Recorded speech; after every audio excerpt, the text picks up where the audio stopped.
అస్సాం గురించి పెద్ద సమస్య ఎన్ఐఏ వచ్చినప్పుడు చూసినప్పుడు మేము ఆల్ ఇండియా లాయర్స్ యూనియన్ తరఫున మా సిక్దర్ గారని మా national council member, secretariat member పెద్ద పోరాటాలు చేసి వాళ్ళందరూ సహాయాలు చేస్తా నిలబడి ఉన్నాడు. అప్పుడు ఇంకా ఆయన సమావేశాలు చెప్తూ ఉండేవాడు. పెద్దగా మేము పట్టించుకునే కొంతమంది ఆయన అస్సాంకి సంబంధించిన సమస్యలాగా అప్పుడు అనుకునేవాళ్ళం. కానీ ఇది నేషనల్గా జాతీయంగా ఎంత సమస్య వచ్చింది అనేటువంటిది మనకి అర్థమవుతా ఉంది. ఒకటి, మనం ఓటర్గా ఉండాలి అంటే మనకు కావలసినటువంటి అర్హత ఏమిటి, రాజ్యాంగం ఏం చెప్పింది, ప్రజా ప్రాతినిధ్య చట్టం ఏం చెప్పింది అన్నట్లయితే నీకు 18 సంవత్సరాలు నిండిన భారతదేశ పౌరుడు అయి ఉండాలి, ఆ నియోజకవర్గంలో సాధారణంగా నివసించేవాడై ఉండాలి అనేటువంటి ఈ రెండే కదా. కానీ ఈ రోజున ఏమడుగుతున్నారంటే 2002లో మీ తాతదో, మీ అమ్మదో, మీ అమ్మమ్మదో ఓటర్ నీకు గనక ఓటు లేకపోతే ఆళ్ళదైనా ఓటు తీసుకురా అంటున్నారు. కారణం ఎందుకు అవసరం వచ్చింది? నాకు 18 ఏళ్ళు నిండిని, భారతదేశంలో నేను పుట్టాను, నాకు ఓటు కావాలి అంటే, లేదు నా ఓటు నిలబెట్టుకోవాలి అంటే 2002కి నేను ఎందుకు వెళ్ళాల్సినటువంటి అవసరం ఉన్నది? ఒకటి. రెండో విషయం, ఇది ఇక్కడితో ఆగిపోదు. మనకు తెలుసు ఇండియన్ సిటిజన్షిప్ యాక్ట్ ఉన్నది, పాస్పోర్ట్ యాక్ట్ ఉన్నది, రాజ్యాంగం ఉన్నది, ఈ మిగతా కొన్ని చట్టాలు ఈ విషయాలను చర్చిస్తూ ఉన్నాయి. ఇందాక మిత్రుడు మురళి మాట్లాడుతూ రాజగోపాల్ గారి గురించి పెద్ద ఆయన ఎడిటర్గా పనిచేశాడు, గతంలో టెలిగ్రాఫ్ పత్రిక కూడా ఎడిటర్గా పనిచేశాడు. ఆయనకి ఓటు తీసేశారు. ఓటు తీసేయటమే కాదు, అక్కడ ఏం జరిగిందంటే ఆయన కూతురు అమెరికాలో నివసిస్తూ ఉంది, ఆమె పెళ్ళికి వెళ్దాం అనుకున్నాడు, అప్లికేషన్ పెట్టుకున్నాడు. నీ ఓటు తీసేసావు, నీకు ఓటు లేదు కాబట్టి నీకు పాస్పోర్ట్ ఇవ్వను అన్నారు. ఏంటో మా తల్లిదండ్రులు ఇద్దరు ప్రొఫెసర్లుగా పనిచేశారు, రేపు బెనర్జీ గారి పిల్లలకే ఉందో చూడాలి. మళ్ళీ మా ప్రొఫెసర్లుగా పనిచేశారు, నేను ఇన్ని పనిచేశాను నాకని చెప్పి ఎడిటర్ గిల్డు రాష్ట్రాలు పట్టించుకుని ఫైట్ చేసిన ఆయనకి రాలా. ఆయన కూతురు పెళ్ళికి వెళ్ళకపోయాడు, పాస్పోర్ట్ లేదని.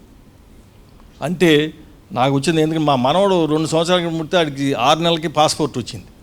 బహుశా ఓటు ఏది నీకని అడగలేదా అని సంతోషం అనుకున్నాను నేను అప్పుడు. అంతే, నీకు ఓటుకి పాస్పోర్ట్కి సంబంధం ఏంటి? నీకు ఓటు కావాలంటే 18 సంవత్సరాలు కదా నిండాలి, పాస్పోర్ట్ కావాలంటే నీ పుట్టుకు చాలు కదా. మరి దీనికి దానికి ముడేసి ఆయనకి పాస్పోర్టు నిరాకరించారు. ఆయన సొంత కూతురు పెళ్లికి వెళ్ళలేనటువంటి పరిస్థితి రాజగోపాల్ గారికి వచ్చింది. ఇది ఇక్కడ కాదు, ఇందాక బెనర్జీ గారు చెప్పారు, ఇది ఇక్కడతో ఆగదు. ఇది నీకు ఓటు ఉంటేనే అంటే ప్రతి భారతీయ పౌరుడు ఓటుకు అర్హుడే కదా ఉంది.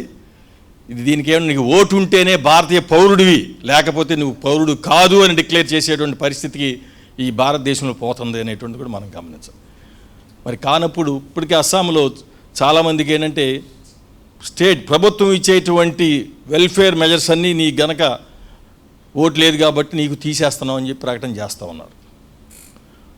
మనం ఇందాక చెప్పినట్టుగా ఆర్టికల్ 5 కానివ్వండి, లేదు ఆర్టికల్ 326 అంటే 18 సంవత్సరాలు ఉండేటువంటి అది చెప్పింది కానీ, లేదా సెక్షన్ 19 ఆఫ్ ఇది ప్రజా ప్రాతినిధ్య చట్టం కానీ, వీటన్నిటిలో వీటన్నిటికీ వ్యతిరేకంగా చేసి ఏంటి దీనికి ఉన్నటువంటి కారణం? అది ఇందాక చెప్తే మనందరం అనుకుంటున్నాం, ఇంతవరకు ప్రజలే ప్రభుత్వాన్ని ఎన్నుకున్నారు. ఇప్పుడు ప్రభుత్వం వాళ్ళకు కావలసినటువంటి ఓటర్లనే, వాళ్ళకు కావలసిన అందరిని ఎన్నుకోరు, మళ్ళాడు వాళ్ళకు కావలసిన ఓటర్లనే ఎంపిక చేసుకుంటారు, తద్వారా వాళ్ళ అధికారాన్ని నిలబెట్టుకుంటారనేటువంటి ఒక రాజకీయ ఆలోచన, రాజకీయ కుట్ర ఇక్కడ ఉన్నటువంటి తప్పితే మరొకటి కాదు. మా సుప్రీంకోర్టు వాళ్ళు ఏంటంటే ప్రధానికి జాతి భద్రత అనగానే వాళ్ళకి పొడుచుకొస్తుంది ఏంటో. అసలు ఈ భారతదేశ జాతికి అభద్రత ఎక్కడి నుంచి ప్రమాదం ఉన్నది అని చూస్తే భారత ప్రజల నుంచి మాత్రం లేదు, గ్యారంటీ అది. మరి ఎవరి నుంచి ఉన్నది? ఈ రోజున ఎవరైతే మనం పరిపాలిస్తున్నారో వాళ్ళ నుంచే ఈ జాతి భద్రతకి ప్రమాదం ఉన్నది అనేటువంటిది మనం చెప్పాల్సిన బాధ్యత, సుప్రీంకోర్టు కూడా తెలుసుకోవాల్సినటువంటి బాధ్యత ఉన్నది. ప్రధానికి జాతి భద్రత నీడేది చెప్తే ఆడికి స్టాంపు గుద్దటం ఈ సుప్రీంకోర్టు వాళ్ళకి అలవాటు అయిపోయింది అనేటువంటి కూడా మనం గమనించాలి. నల్ల కోట్ వేసుకున్నాడే జడ్జి అవుతాడు అనుకునే వాళ్ళం మేము ఇంతకుముందు. కానీ ఈరోజు జడ్జి అవ్వాలంటే కాషాయ కోట్ వేసుకుంటేనే జడ్జి అయ్యేటువంటి పరిస్థితి కూడా ఈ రోజున భారతదేశంలో వచ్చింది. దానికి వ్యతిరేకంగా మనం పోరాటం చేయాలంటే అవసరం కూడా ఉన్నది. అన్నీ తీసుకెళ్ళి ఎవరండి ఇది ఎలక్షన్ కమిషన్ చేతులు పెడితే ఏంటి పరిస్థితి? మొన్నదాకా చేసిన హెచ్డిఎఫ్సి బ్యాంక్ చైర్మన్ అయిపోయాడు, రిటైర్ అయినమ్మటే. ఈయనకేదో పదవిస్తారు.